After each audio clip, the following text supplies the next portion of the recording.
said they had a real hard time not knowing much about my life. And I said, well, I see 5 patients today. What if I had to talk about myself for the next 5 hours? That's a good response. And they said, oh, that would seem annoying. Store that one up. Well, I do think everything is grist for the mill. I'm John Totten, and this is Between Us. Until a little while ago, it was like nobody ever saw me. Even I didn't know if I really existed. Arthur, I have some bad news for you. You don't listen, do you? I don't think you ever really hear me. You just ask the same questions every week. How's your job? Are you having any negative thoughts? All I have are negative thoughts. But you don't listen anyway. I said, for my whole life, I didn't know if I even really existed. But I do. This is the last time we'll be meeting. Okay. Hi. Hi, John. How are you? I'm well, thanks. It's nice to meet you. You too. I'll be honest, your career is so broad. And I was talking to my wife about how intimidated I was to interview you. Well, you got to get over that. I'm not really a very intimidating person. The year 2023 kind of rolled on. We got further and further away from our last season. I collected audio and interviews when I could fit them into my impossible schedule. My children, who were respectively a newborn and 2 years old when we finished our last season, are now both nearly ready for school. My hair is much grayer than it was when I interviewed Anton Hart. I couldn't fathom having a theme when we started recording this current season. Even while chaos and tragedy were happening around us, I am still feeling the pressure I felt in the last season to properly address what was happening in society. And I honestly wanted this season to be less pressure for me. When Mason and I discuss the tardy production schedule, we have to remember our mantra to make it good and not rush it. But inevitably, even though we set out to have no themes emerge. If you look at the sound files of each of these interviews, I usually talk about 10 to 20% of the time. And yet, I'm aware that the inherent nature of the show, the way Mason and I keep a tight hold on how it's produced, the people we invite to speak, the questions I ask, it's all a statement of my own subjectivity to the world. The show is about what's on my mind. The concept of the show has always been to break down the hierarchy between therapist and patient, but I honestly go back and forth on this being a good thing. Lou Aron's concept of symmetrical asymmetry is constantly in play here. The therapists in the relationship are the only ones with ethical responsibilities, or what Kara Marotta described to us as a fiduciary duty. One topic that comes up in many of these interviews is the concept of disclosure, and how we think about our patients knowing either what is on our minds or about our lives. And, as I've mentioned, the topic of the political continues to follow me around. In retrospect, a shape to the season has formed. Our guest today has thoughts on these topics, but I was also interested in talking to her about big picture things, because in my opinion, she's a big picture visionary. Things like the medicalization of our field, some of the problems the field faces, what makes good supervision, and our shared conflicted feelings about the proliferation of psychoanalytic language. Nancy McWilliams has been on my bookshelf since the beginning of graduate school. Her work has been foundational in many ways. As the author, of psychoanalytic diagnosis and the co-author of the Psychodynamic Diagnostic Manual. She has been instrumental in providing frameworks for diagnosis that are alternative to the DSM. Frankly, I would be fine with her language becoming vernacular. When I spoke to her, I was in a sort of distress at what seemed like the constant democratization of pathology and the rampant self-diagnosing I still find in my patients and also my loved ones. We were at the tail end of the pandemic, and as I witnessed the rage from my fellow liberals at the anti-science crowd around us, all I could see was a sort of hypocrisy in the ways in which we all so easily would find ourselves to be expert on things that we had maybe read internet articles about.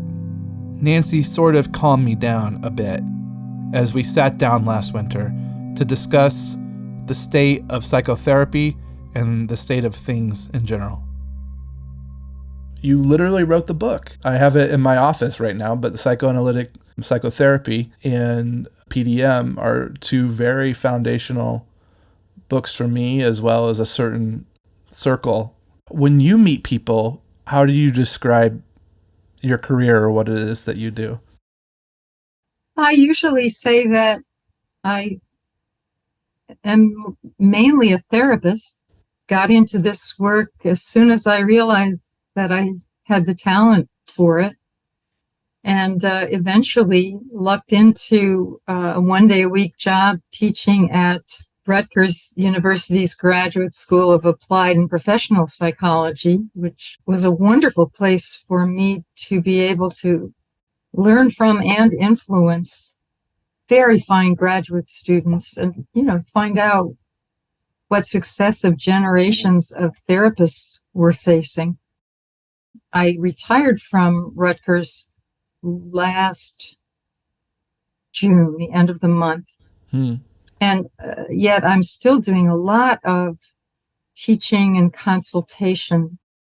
It was my students who got me into writing textbooks. They got sick of hearing me bitch that there should be a textbook about different types of personality and the implications for therapy. Yeah. That was the first book I did, the Psychoanalytic Diagnosis book. And it was responding to how I was seeing that the DSM was making everything a medical category rather than teaching therapists how to think about different kinds of subjective psychologies. Mm-hmm.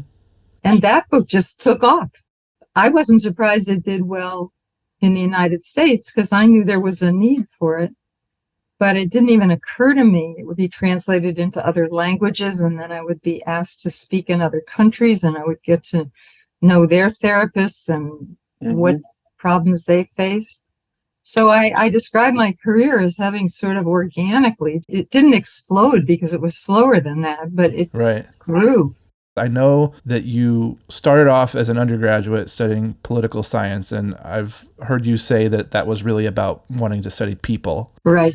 But how did you find your way into psychoanalytic psychotherapy in particular? My faculty advisor in my junior year, when I was supposed to write a thesis on a political theorist, said to me, "You seem very psychologically oriented. You might want to consider writing your political theory paper on Freud's political theory." And he handed me a copy of Civilization and Its Discontents. Mm-hmm. And I read Freud and I just fell in love with his mind from that book, and then started reading more of him. And at the time, there were a lot of psychoanalytic books that were in popular bookstores. Works by Erik Erikson, Karen Horney, Rollo May, Norman O. Brown, Herbert Marcuse, Theodore Reich. Mm-hmm. And I read Theodore Reich's work. He's the author of Listening with the Third Ear. He's the first psychologist analyst, first person to do a psychoanalytic dissertation in 1912. Mm-hmm. And he has a political history, too, because when he came to the United States, he was forbidden to teach by the mainstream medical psychoanalytic institutes, and he started his own institute. I didn't know any of that. Just on grounds of not being on the inside of the club? Not being an MD. Okay. In And in fact, Freud had to write a whole article about the importance of lay analysis, in quotes, because Theodor Reich had been accused in Austria of quackery, practicing without a medical license. And then when he came to the United States, he ran into not being unable to practice psychology, but being unable to teach at a psychoanalytic institute. Because at the time they were trying to keep them very medical. But what attracted me to Reich's work was that he was the first person I'd ever read who talked about gender differences without framing women's psychology as an unfortunate deviation from the male norm. And this was in 1966, 65, before the resurgence of feminism. And I was an ambitious and intellectually very curious woman, and I'd never heard anybody frame my kind of psychology as interesting and valuable as male psychology. And so I wanted to meet him. I realized he was still alive, and after I graduated and moved to New York and started taking psych courses to be able to apply to grad schools in psych, I realized he was still alive, and I wrote him a letter, and he wrote back and said, by all means, come and visit me. And he told me, I just wanted to meet somebody who had known Freud and who had been so astute about female psychology.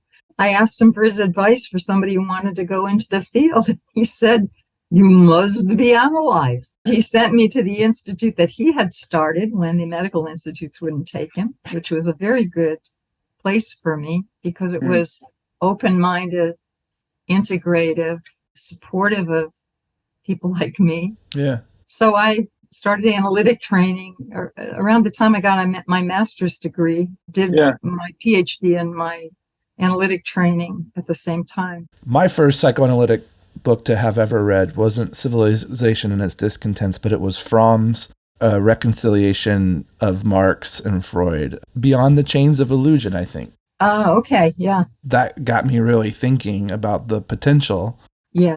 Has that stayed an undercurrent for you? Absolutely. Throughout. Because we all practice in a setting. There's no such thing as an apolitical psychotherapy. And I also got very interested in the work of people like Vomit Volkan or Otto Kernberg, who talk about the psychology of groups and cultures and countries and mass movements. You know, what kinds of unconscious dynamics go on politically. Okay, interesting. By the way, I've said this many times publicly. I married the professor that gave me Civilization and Its Discontents. Oh, really? Before it was widely understood that that was a patriarchal abuse of power on his part. I just felt like I was a grown-up and I'd successfully seduced my professor.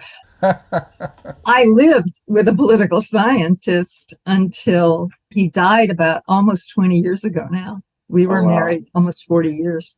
Wow. You were swimming in the political. Always.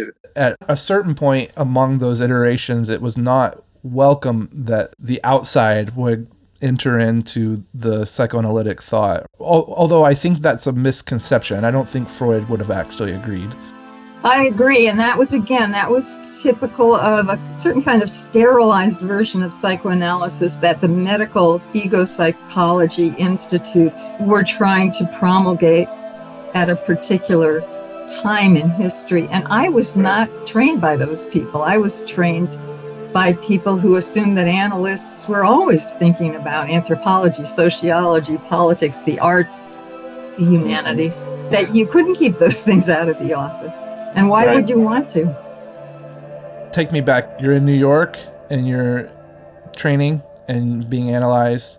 And then I'm guessing that gradually and organically a passion develops for a certain perspective or a certain school of thought. Well, I went into analysis and I went into it with this attitude that I should see what the old guys did and then find out what really helps people. You know, I went into it with the same mental set that I took Latin before I took French, or I took classical piano before I took popular music. You know, I lay down on the couch. I wanted to see the way they used to do it. So I did it in my conscious mind completely for professional reasons. But I had the good luck to have a very good a match for my analyst. I look back and I'm just so grateful. He was a fine analyst for me. My life started getting better. I don't think my marriage would have lasted if I hadn't gone through analysis. Wow. I don't think I would have had children if I hadn't gone through analysis. Because my history is that I lost my biological mother to cancer at age 9, and my stepmother, whom I loved very much, from cancer when I was in college. So I had an unconscious conviction that if you become a mother, you die. And I didn't know that. That was a crazy thought that was rattling around in my unconscious. And I discovered that thought through the psychoanalytic process and then could reevaluate it. I had it all rationalized. You know, I'm ambitious. You can't do everything. I really like kids, but I'll have to choose between career and children. But I suddenly thought, I don't have to choose. I'm married to somebody who would do half the work. He wants to be a parent. He wasn't that patriarchal. He wasn't patriarchal at all. He was very, very far ahead of his time as far as being what we'd now call a feminist. And he did do half the child rearing. Wow. All those years. That's impressive. As someone who aims to do half the child rearing, I think I top out at about 40%. So that's not bad. Organically, it was so transformative for my life. When you hear my history, you can imagine I had a lot to deal with, and I was convinced that I had no remaining problems from having lost 2 mothers. I had to work through my own defenses against my own grief and dependent needs. It was the therapeutic effect of a psychoanalytic treatment that pushed me in the direction I went to. And then my husband got a job offer from Rutgers, so we transferred to New Jersey, and it just happened that the personality department at Rutgers was full of really interesting people. Sylvan Tompkins was there when I first went there. And my second year, Georgia Atwood was hired on the faculty. And my third year, Robert Stollerow was hired. So I was around then when they were developing intersubjective psychoanalysis. So it was just lucky. I was in a very good place for me. It's refreshing to hear your story of the profundity of your experience as a patient, including your story of loss and how it developed you. I don't feel like we talk a lot in these ways amongst professionals, or that we hear a lot from practitioners and theorists about their own profound experiences. And then you mentioned Robert Stollerow, who I think rather is one of my favorite examples of someone who in a lovely way kind of incorporates his own trauma into his work. But it doesn't feel like we talk about these things. And I think we should. And yet I understand why we don't, because analysts soon learn that anything you put out there is grabbed by your patient, sometimes misinterpreted in terms of its meaning, but it can get you in trouble. I mean, I've had patients who found out that I was bereaved twice as a child, who found themselves not wanting to talk about anything that might upset me, anything about death or cancer. Oh. You learn to try to be not necessarily a blank screen, but a little bit disciplined about what you show, because it can be problematic for your patients. How do you manage that as someone who's a sort of ambassador? You are out there and also seeing patients. It seems like a rather unique problem. Well, I'm kind of relentless with my patients that, look, I'm old-fashioned in the sense of really thinking the so-called basic rule is important. Is there anything you find yourself inhibiting, not saying, having trouble talking to me about? I really think the rule of say everything is a critical rule for psychotherapy. If you're going to change your attitude towards yourself, you have to show your whole self to somebody else. And internalize their reaction to you. I sometimes feel torn with my patients that I don't want them to feel responsibility And also, I've had that feeling of this person's really not helping me get my job done here. Exactly. It's really hard when talking doesn't happen. When my first husband died, he was fairly well known in the community, and I had patients who already knew when I called them within hours of his death to say there'd been a death in my family and I was going to take 2 weeks off, or I can't remember exactly how much time I took off. But people then would come in and they'd sit here and they'd say, how can I talk about my pathetic little problems when you've just lost your husband? And it irritated me. Oh, that would irritate me too. I said to them, listen, I really appreciate that you want to take care of me at what's a difficult time for me. But if you really want to take care of me, let me do my job. Yeah.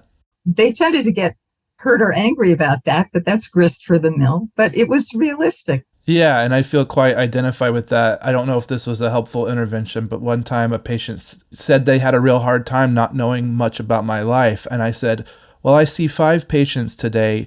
What if I had to talk about myself for the next 5 hours? That's a good response. And they said, oh, that would seem annoying. Store that one up. For me, it's nice to go somewhere and feel useful. Yes. And not have it be about me. But pandemic has changed a lot of that as well. Well, I do think everything is grist for the mill, and we just have to suck it up and be prepared for people to talk about stuff that might hit closer to home than we wish it did. Mm-hmm. That just goes with the job.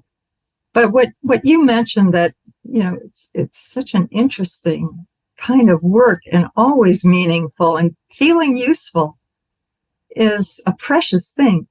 Many people have jobs where they don't really feel useful, but we do. We have a great opportunity to feel useful, that's for sure. Yeah. This may seem like a petty question, but I've noticed in doing a lot of my research for today, I noticed that you seem to come back to a certain label of psychoanalytic psychotherapy. And I wanted to ask you if there's a reason for that, if there's a preference for that term over something like psychodynamic psychotherapy, and what kind of intention you have behind that. That's a good question, actually. It's not petty. Most psychologists make this, and some psychiatrists make this fussy distinction between psychodynamic and psychoanalytic, and that derives from that same period of time in the middle of the last centuries, when the medical institutes were trying to prove that there was a pure technique that was psychoanalysis. And those are back in the days where you'd present a patient to one of those guys, and they were usually guys, and they would say, well, that, you know, obviously really helped the patient, but was it psychoanalysis?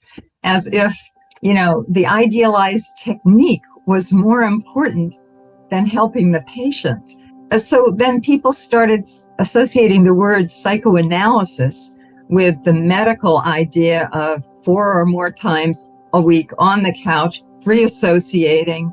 The therapist says nothing until the therapist tells the patient that they have penis envy or some other kind of know-it-all interpretation. And that got to be called psychoanalysis. And everything else got to be called psychoanalytic therapy or psychodynamic therapy. I just wasn't trained in those fussy distinctions. Freud, in some of his writings, talks about, well, you know, there's the pure gold of psychoanalysis when you can do it frequently enough and use the couch, but, you know, it's also important to use whatever ores, you know, might be less than pure gold.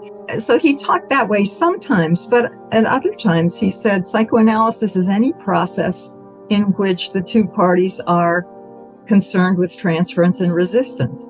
And that was the kind of definition. That was my version of Freudian. If you read Freud himself, he was not an orthodox Freudian in the sense that the medical people tried to make him into. It's like many ideologies taking something to a more further extreme than the originator. You know, I mean, I think of religion being a fundamentalism. Yeah, yeah, absolutely. Mm-hmm. But so I have always used the term psychoanalytic the way I think Freud used it, the way Theodore Reich used it. Psychodynamic emphasizes the dynamic part, and that's part of it.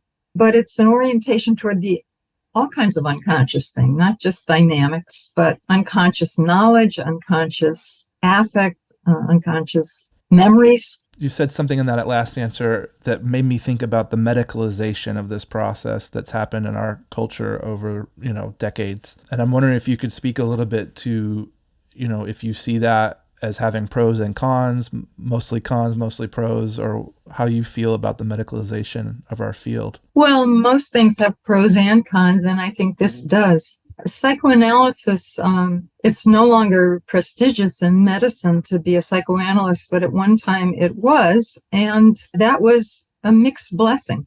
One of the problems of it was that, any highly idealized, high status activity gets used in the service of people's narcissism. So most of us can remember some arrogant analyst mouthing off about something in a way that was damaging. The whole attitude of the doctor just knows, has been a problem for psychoanalysis.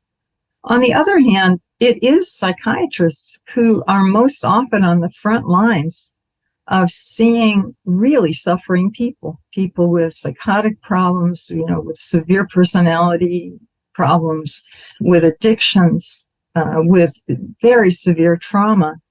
And to whatever extent they can incorporate a psychoanalytic sensibility with what they have to do as doctors, I think is only to the good. Mm. The medicalization of psychoanalysis is something that, as a psychologist, I found very irritating. Back when I started, the American Psychoanalytic Association did not accept psychologists into training unless you signed a waiver saying that you weren't using the training to become a practicing therapist. You were using it only for research. There were a couple of people who signed the waiver, Roy Schaefer and Fred Pine among them. And it was understood that they were going to practice, but you had to sign the waiver. And I just couldn't imagine doing that. We had to sue the American Psychoanalytic Association. My friend Bryant Welsh is the one who spearheaded that in the mid-1980s. And by the time we did, they were relieved to lose that lawsuit and have to admit psychologists and social workers, because the smart ones among the people in the American Psychoanalytic Association knew that psychoanalysis was going to die because biological psychiatry had taken over psychiatry. And if they hadn't admitted non-MDs, they wouldn't still be there. Well, and yeah. Honorary member in somewhere in the early part of this millennium. You said that with a certain kind of look on your face. How did that feel when they made you an honorary member? I was pleased to be recognized. Yeah. I feel the American is a pretty good organization now in many respects. Yeah. They're still, from my perspective, much too hierarchical, and they have this, you have to jump through this hoop to be a training analyst and this hoop to be a supervising analyst. My background was much more democratic, and I prefer that. But as people, they're, for the most part, really dedicated, thoughtful, interesting people. I don't have any problems with the membership of the American Psychoanalytic, but I think some of its policies have been its own worst enemy. It's a lawsuit that I've always heard about, and there's a lot of confusion in general, even in our field, about all the differences and the labels and the letters behind our names, and yeah, it can be confusing for people to understand. Yeah, it is confusing. To some extent, psychoanalysis as a profession has benefited from the fact that it's not at the top of the prestige ladder anymore. Because the people who are attracted to it now come because they really love the ideas and how practical they are in helping people. They're not trying to just go through the motions that they have to go through to end up being the chair of the Department of Psychiatry at some prestigious hospital that expects you to be an analyst. So there is an upside. In the introduction to her 1994 seminal book, Psychoanalytic Diagnosis, Nancy writes about the proliferation of psychoanalytic terms and languages. Another burden to the reputation of psychoanalysis has been its appeal. As concepts get popularized, they acquire not only judgmental meanings, but also simplistic ones. I assume it would be hard for a psychoanalytically naive reader to come upon the adjective masochistic, for instance, without reacting to the label as a judgment that the person so depicted loves pain and suffering. Such a reaction is understandable, but ignorant. The history of the psychoanalytic concept of masochism abounds with humane, insightful, useful, non-reductionistic observations about why some people repeatedly involve themselves in activities painful to them, despite often heroic, conscious efforts to do otherwise. The same can be said for many other terms that have been grabbed up by both non-analytic clinicians and the literate public, and then brooded about with glib or condescending conviction about their meanings. Concepts also get watered down as they come into common use. The term trauma, as popularly used, has lost its catastrophic overtones, and it can frequently be heard meaning discomfort or injury. Depression has come to be indistinguishable from brief periods of the blues. The term panic disorder had to be invented in order to restore to our ear the connotations of the older, perfectly useful phrases anxiety neurosis and anxiety attack. Once the word anxiety had been applied to everything from how one feels at a business lunch to how one would feel in front of a firing squad. To hear that this was very much a concern for like-minded practitioners 30 years ago in some ways grounded me in the phenomenology of this thing that causes angst in me today, that it's a function of human nature moving through time. Something I said in our first episode this season, that this is what culture does. To complain about it in some ways is silly. I asked Nancy if she thought it was a good thing or a bad thing, and then I added that she would probably say both. Do you feel like psychoanalytic ideas and language have proliferated among the masses and become part of our vernacular? Oh, yeah. So, Is that a good thing, a bad thing? I know that you'll probably say both, but... Yeah, you know me already.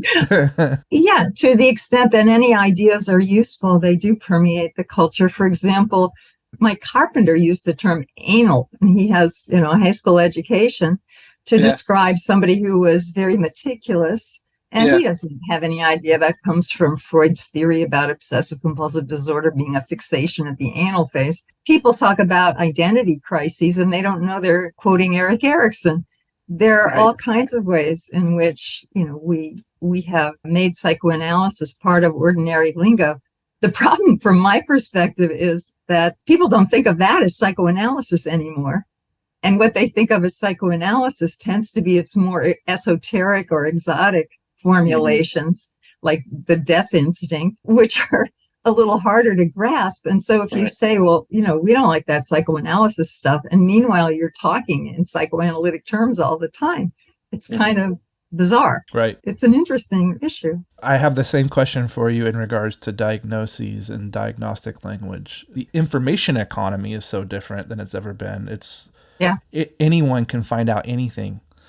Yeah. And so I know that you have a lot of important views on diagnostics, but it seems like diagnostic language and diagnoses are more common to self-diagnose and find out about than ever. Yeah, and as long as people don't use it in a terribly pathologizing way, I don't think that's necessarily a problem. I mean, it has changed over the 50 years that I've practiced. People Yeah. come to me and they announce what they think their diagnosis is now, which is fine. Sometimes they're right. Sometimes I find myself disagreeing with them. But I would say overall, it's contributed to a depathologization of some of these things. As people find there are people like them on the internet.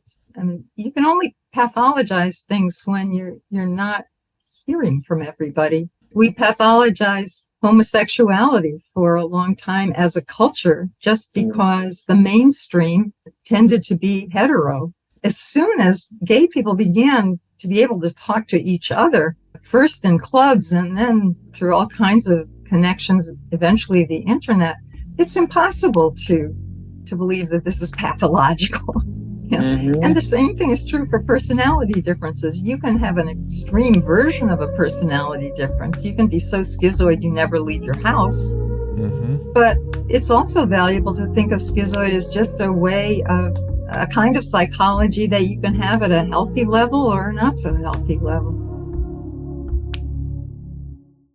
But it's something that I do hear from clients often, which is this aspect of me is not normal and is disordered. And then the conversation has to become, okay, well, what kind of pain is it causing you? What kind of suffering is it causing you? Or is the framework what's causing you? I mean, maybe less now than ever, but I'm old enough to have encountered patients who say their homosexuality is the problem and not necessarily their framework that it's sinful being the problem. And so that gets me into those conversations about what are we pathologizing? Yeah, well, see, I think dynamics are not pathology. And unfortunately, the words that we have to describe certain kinds of dynamic, like hysterical psychology or masochistic psychology or schizoid psychology, tend to have been applied to people who were at the suffering end of the spectrum or who made other people suffer. Over time, they acquire a kind of pathologizing edge. But, if you read Guntrip on schizoid psychology, you will learn to admire people who struggle with it. The term now is in the DSM, and it's defined in the most pathologizing way in the DSM. My solution to this problem has been to keep the old terms and talk about them in non-pathologizing ways rather than try to invent new terms, which is another solution. But I don't see that works. You see it, the effort to sterilize language periodically. We used to call people idiots and morons, and then we said they were retarded, and that was a way of making it normal. You're a little slower. And then that gets turned into you're a retard. And so now we talk about developmentally challenged or differently abled or special needs children. And with every revision, the kids on the playground are eventually going to say, you're a special needs child. Right. It's going to turn that word into another pathologizing word. So my general take is stay with the old language, because otherwise we don't accumulate scientific knowledge about each kind of psychology. What's refreshing about the psychodynamic diagnostic manual is to look at these phenomenologies as more dimensional. As dimensional and as subjectively meaningful. For example, you can get the same DSM diagnosis of anxiety disorder, and it might be annihilation anxiety, it might be separation anxiety, it might be post-traumatic dread. And those mean different things. And they even involve different brain processes. There's a fear system in the brain, according to Jaak Panksepp, and there's also a panic system. And one of them is the legacy of our fear of being eaten by a predator. That's what we've called annihilation anxiety or psychotic anxiety or paranoid anxiety. And the other anxiety center, which is mediated by serotonin, among other things, is the anxiety that a baby feels when it's separated from its parent and can't figure out a way back. And that's a whole different anxiety. And to lump all that together because they share the external observable symptoms of sweaty palm and rapid heartbeat and a sense of apprehension, that's crazy. And we don't diagnose anything else that way. We don't diagnose physical illnesses by disorders of limp, disorders of fever, disorders of skin rash. We look at what's the meaning. Diagnosis is really a mess right now. A huge trend in our field over the last few decades, or probably longer, has been treatment of symptoms. Yes, and I blame some of that on the drug companies that began bragging that, you didn't need psychotherapy, all you needed was their drug. And then people had to do research to prove that you could reduce those symptoms as fast with psychotherapy as you could with medication, people like David Barlow, for example. And I'm grateful for that research, but we kind of drank the Kool-Aid of the drug companies along with proving them wrong, in that we started framing psychotherapy as a set of techniques that you apply to observable, measurable symptoms over a short period of time, rather than an evolving process that involves two subjectivities. So I feel there's been a lot of pressure on us as therapists to redefine psychotherapy from being a healing process and therapists as people who are part of the healing arts to defining us as technicians who apply technical fixes to overt symptoms. And there are many reasons for that. There are some reasons in academic psychology, too. It's much easier to generate a list of research credentials that will get you tenure and promotion if you're doing a whole lot of short-term stuff, establishing evidence-based treatments for the reduction of particular kinds of symptoms. My department used to brag about my books, and I would say, the funny thing is, if I were a full-time faculty member, I couldn't have written these books, because it took me at least 20 years of clinical experience before I had enough complexity to be able to write this stuff. And they said, yeah, that's true. But academic incentives are very different from the pursuit of in-depth knowledge. Side note, I teach professional ethics to undergrads. And so it's a really unique class. It's an elective for them. But I asked the other day, what is the goal of psychotherapy? One of the themes was to give people tools and ideas, because personality doesn't change. And I said, oh, well, that's interesting. Tell me more about where that comes from. It comes from my other professors. And I said, and I'm guessing they're talking about like the big five, that maybe you learned that like the big five doesn't change. And they said, yeah. And I said, okay, let's say you're an anxious person, and and that doesn't change, that you have high levels of, let's say neuroticism. You have high levels of neuroticism, and that you're an anxious person. And then through therapy, you learn to think about your anxiety as not so much a problem, but as a little annoying friend that pops up every once in a while that you can have a conversation with, and that eases the pain of the pain. Does that feel like a change? And they said, yeah, that feels like a change. But it seems like changing our experience of our personality is a change. Absolutely. There's an old psychoanalytic chestnut about that. You can change the economics, but not the dynamics.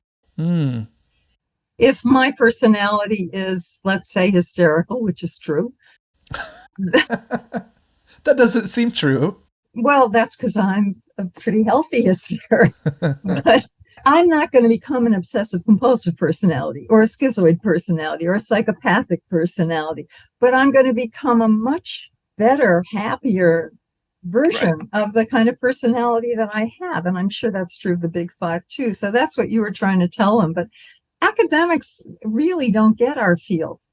And part of the problem is that it's so much harder to get academic promotion these days, that whereas people who were interested in, let's say, abnormal psychology used to have a small practice, that would be professional suicide for them now, because they have to put all their time into applying for grants, running research projects, culminating their research projects into CVs.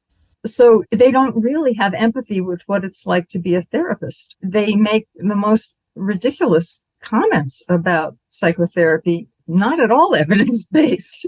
Right, and ignoring a whole world of evidence that practitioners are seeing face-to-face every day. But the difference is probably that it's qualitative, and that is not as valuable to them. Well, even the quantitative, the APA came out with a press release about 10 years ago now, giving extraordinarily robust empirical support to the idea that the most important thing in psychotherapy is the relationship. It's not what particular technical interventions you use. It's personality issues and relationship issues. And fit. Yeah, therapists and patients know this. You mentioned something earlier about the danger of becoming kind of focused on a technique that is treating a symptom. Do you find that the opposite can also be true? Do you find that there are maybe therapists who feel like technique isn't at all important and that my job is just to kind of empathize with you as you talk about your trauma and then you'll go home and feel better? Well, in a way, that is emphasizing a technique, the technique of empathic, mirroring. And if all you've got is one technique, then chances are you're not going to get very far in some ways.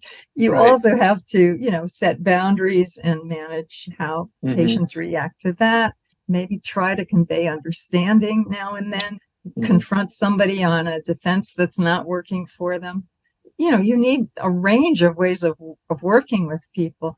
And there are such things as techniques in psychotherapy, and it's worth knowing them, but that doesn't define therapy. Therapeutic project is much wider than that. Maybe a particular stance is, I don't want to say more important, but also important to talk about. Respect, for example, curiosity, willingness to be wrong. In her 2004 book, Psychoanalytic Psychotherapy, Nancy describes the therapist's stance and attitude by describing different personality traits she sees as imperative in a psychoanalytic treatment. These traits include curiosity and awe, complexity, identification and empathy, subjectivity and attunement to affect, attachment, and faith. In her description of faith, Nancy writes, "What I mean by faith is a gut-level confidence in a process, despite inevitable moments of skepticism, confusion, doubt, and even despair. Analytic therapy has a kind of self-writing mechanism that iterates toward authenticity. Analysts have faith in the therapeutic project because they have experienced it themselves. They approach clinical material with an attitude akin to the expectant waiting of Quakers. They are loath to make predictions about just where the professional journey with any individual will go, but they trust it to take therapist and patient into areas that will ultimately strengthen the client's sense of honesty, agency, mastery, self-cohesion, self-esteem, affect tolerance, and capacity for fulfilling relationships. In that process, therapists have learned that the specific problems for which a person sought treatment will fade. Often, target symptoms remit quickly, while the client decides to continue in treatment to pursue related, more ambitious goals that take on increasing value as the process unfolds."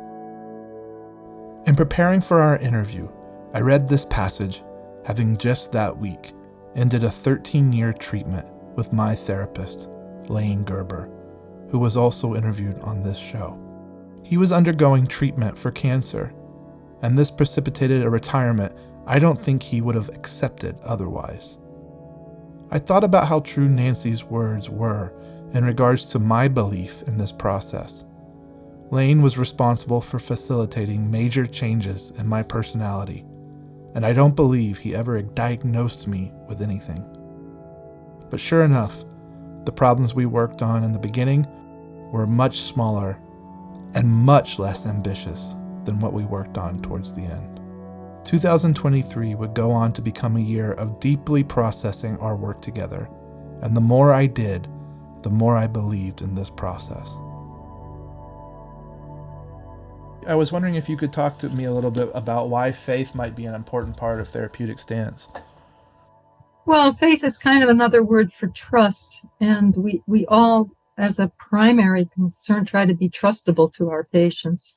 We also have to trust the process. I think a lot of the ways we help people is by embodying a faith in their capacity to change, a faith in the process to change. And it's it's a word that's usually affiliated with religious ideas. I'm not particularly religious, but I think I have a spiritual sense that I find in my patients is very critical to who they are. In fact, it's one of the most vulnerable places in the self for them to talk about. People will talk about their sex life before they'll talk about their spiritual beliefs because it's so intimate. And so it was a way of talking about the intimate process of having faith in a process. It's what I draw on all the time, that I know I was helped. I know I can find a way to help other people. I have faith that I can figure this out. What is the point of therapy without some belief or faith that this can get better? Yeah. It's really what drives all of it, I guess. Yeah, it's one reason you talked about me as trying to preserve a kind of sensibility. One of the things that concerns me is that we're starting to lose the norm of therapists should be in therapy themselves. I've had students come in recent years saying that they went to a professor when they decided they wanted to be a clinical psychologist and said, I think I want to be a clinical psychologist. I probably should get some therapy myself. Who is good in the community? And the professor has said something like, oh, why should you go into therapy? You don't have a disorder. So there are now people it used to be in training programs that almost all the students were in therapy. And it's not so much the norm anymore. There's more of a competing narrative that you just learn these techniques and you apply them and that should work. I mean, there are many problems with that from my perspective, but one of them is, what do you draw on when you're working with a difficult, miserable person that involves your conviction you can help? Many of the evidence-based treatments, so-called, were test-driven on people with the healthiest version of a particular disorder. So if you want to study OCD, you study people who know they have OCD, who are troubled by it, who are healthy enough to agree to come, for several weeks. But what about the people with OCD that's on the verge of psychotic, where they really think if they didn't do their rituals, catastrophe would happen. And if the therapist takes any other perspective, maybe you're contaminating them. So if you have extreme OCD, you probably have comorbid stuff going on too. And so you'd be omitted from the study. So the studies identify techniques that are very helpful to higher functioning people in any given category. But if you try to do, let's say, exposure therapy with an obsessive person down toward the psychotic end of the spectrum, you will lose your patient very fast. And what happens when the so-called evidence-based treatments of choice don't work? What do you fall back on? How do you think it through now? Okay, there is something wrong in my applying these techniques to this person with that problem. Where do I go from here? Well, if you've had your own therapy, you have places you can go. Okay, I better start with basic safety issues before I try to do exposure therapy. So I think we're losing the sensibility that made it easier for therapists to solve the clinical problems as they actually exist in the real world. Because in the real world, people don't come in very often with one disorder not comorbid with anything else. And they're cooperative and they're going to come every time and all of that. Well, it's a serendipitous point. I yesterday ended a 13-year treatment with my therapist. It came to a natural end. It's about his stage of life, and I knew it was coming.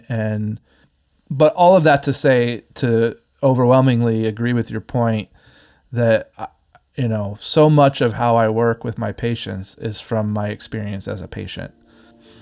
Yeah, I'm with you on that. I hear my analyst's voice in the back of my head all the time. I finished my analysis almost 50 years ago. I had a couple other tune-ups since then with other analysts. Their voices are in my head too. Yeah. I would say that the biggest distinction between the way Nancy addresses diagnosis and the way a medical document like the DSM addresses diagnosis is that when you read Dr. McWilliams' work, you are reading a three-dimensional portrait of pathology, and how it manifests clinically. Those of us who have put in our 10,000 hours as clinicians know psychological disorders in a different way than they are diagnosed in other spheres. We know from experience, for example, that many patients who self-report being bipolar are sometimes borderline personality. And we know in everyday conversations that sometimes people will call someone a narcissist when that person is simply an asshole. In my early work with men on criminal probation, I often saw people who weren't necessarily living in a grandiose fantasy world, but might demand that I meet with them outside our scheduled appointments and cause a scene in the lobby when I wouldn't give them their way. This was often mislabeled as narcissism, but those who practice spot it quickly to be an antisocial tendency. Before the DSM-5 finally stressed the relational context in which borderline personality manifests, Nancy and her co-author Vittorio Lingiardi wrote in the Psychodynamic Diagnostic Manual about the defenses used by the borderline personality, saying, "The most commonly noted of such defenses are splitting and projective identification. Splitting is the tendency to see self and others in moralized all good and all bad categories, i.e., in unrealistically positive ways as saints, heroes, or rescuers, or in unrealistically negative ways as hateful villains or abusers, or in both in oscillating fashion. Projective identification involves failing to recognize troubling aspects of one's own personality, but feeling absolutely certain that another person, such as the therapist, has those undesirable qualities and treating that person accordingly, eventually evoking from the other person the attitudes that have been projected with such conviction." Any clinician who's worked with borderline personality patients sees these defenses as the first clue towards a diagnosis. What happens when you get to the underlying cause, and let's say it's depression, and the underlying cause seems to be that life is depressing? And then the patient wants to know what to do. I end up with a lot of clients who are newer parents, and they say, "What do you do about this? This is lonely, this is stressful, this is depressing, this is terrifying." And I say, that's what the experience is. Well, I think there's a difference between depression and normal sadness. And I think we've lost that in the culture. And the main differences are, life makes you sad a lot. And if you do your grieving properly, you won't get depressed. But we often don't grieve. Instead, we get depressed. And the differences are that in depression, it's the self that feels limited or bad or ugly. Whereas in grief, it's something is difficult about the world. If there's an element of hating yourself rather than hating what's happening to you, that is depression, and you can still work on the self-hatred part of it and move people out of there. The second thing is that in grief, it kind of comes in waves. If you're grieving a loss, you can be fine for a while, and then something will remind you and you'll plummet back into really severe sadness. But between the waves, you're okay. One of the curses of depression is it's unrelenting. You can't imagine feeling better. You can't even conceive why you would ever feel better, or you think you were crazy when you did feel better. And so there are always underlying assumptions there, like responding to, loss is painful. But if you respond depressively to loss rather than with grief, you go to, okay, I've had a loss. It's because I wasn't good enough to keep the other person. Again, there's something wrong with me. This is going to be my fate forever. That's workable depression, even though it's very related to reality stresses. I think in this culture, we don't really have the notion that feeling the whole range of affects, including anger and envy and shame and some of the most painful affects, is part of health. Mental health is not always feeling great. It's being able to tolerate pain. I do think that in some ways, normal sadness is the opposite of depression. You see sadness in animals. There is such a thing as a funeral among crows when one of the members of the flock die. Elephants do rituals. We seem to need to acknowledge loss and pain, and the grief process somehow helps us come to terms with it and move on. If you don't have help doing that, you can get stuck in it. I guess that's one of the ways in which that proliferation of our language can cut both ways. It's pretty common for me to think of life as depressing, but life isn't depressing. Life can be sad, and life can be grievous, and life can be also depressing, but it might be a different thing. Yeah, that would be my position on it anyway. Okay, that makes a lot of sense. Tell me about what makes a good supervision. Good supervision would involve an atmosphere between the two parties in which the supervisee feels really safe saying everything they actually said and did with the patient. And not presenting it as though it was like a beautiful success or... Well, not doing that, or not defensively going, oh, I know I screwed up here, I screwed up there, in order to try to get you to reassure them that they didn't screw up. Talk about what happened and bring it into the room where the two of you can feel the affects and work out what are some ways of thinking through what this patient needs. I mean, a good supervision makes the supervisee feel like a grown-up in consultation with a more experienced grown-up rather than, a child who might be shamed for doing something the grown-up wouldn't have done. I've been very struck over decades of supervising that supervisees have to integrate theory or technique into their personalities. And what would work for me isn't necessarily going to work for a particular supervisee. So they have to come to their own way of integrating what might be in the literature.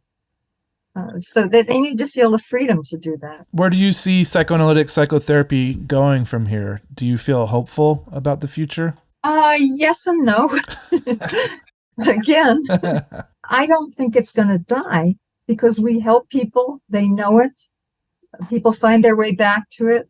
CBT therapists are now reinventing psychoanalytic ideas in CBT language. There are a whole lot of concepts. They use implicit rather than unconscious, for example. There are all kinds of ways in which what we know is not going to go away. It may be called other things. I think psychotherapy as a project is increasingly necessary in a world that changes fast, that's full of trauma, that's full of hatred, where people get microaggressed upon all the time and have to deal with it. So I think psychotherapy and psychoanalytically influenced therapy is going to survive. I think it's being currently very misunderstood. And a lot of people who are critical of it know nothing about contemporary psychoanalytic thought, which is not the medicalized, aseptic version of you never do this, you always do that. It's really about a two-person collaboration and the interpenetration of the minds of both of them and the learning that goes both ways. I'm doing my part. Yeah, I see that you're doing your part. Oh, thank you. I get emails all the time from young students who are saying, I don't know where to apply to grad school because it seems like they're all modalities that I don't want to practice. Yes. But it's nice that they're reaching out and voicing that, and that I know, I'm seeing that they're out there. Those programs have diminished in numbers so dramatically. There's going to have to be some shift, some reorganization at some point, because who wants to learn the latest list of so-called evidence-based treatments rather than learn about the depth of human psychology and how to artistically try to help people grow and change and tolerate this world. Dr. McWilliams, thank you so much for joining me on the show. Oh, you're very welcome, and I wish you well with the mission. Thanks. Dear to my heart. Thanks, me too. Our thanks to Dr. Nancy McWilliams for joining us. Between Us is produced by myself, John Totten, and Mason Neely, who also composes our music. Our research assistant is Rose Bergdoll. Find Between Us wherever you find podcasts, and subscribe. If you like the show, leave a review. And until next time, take care.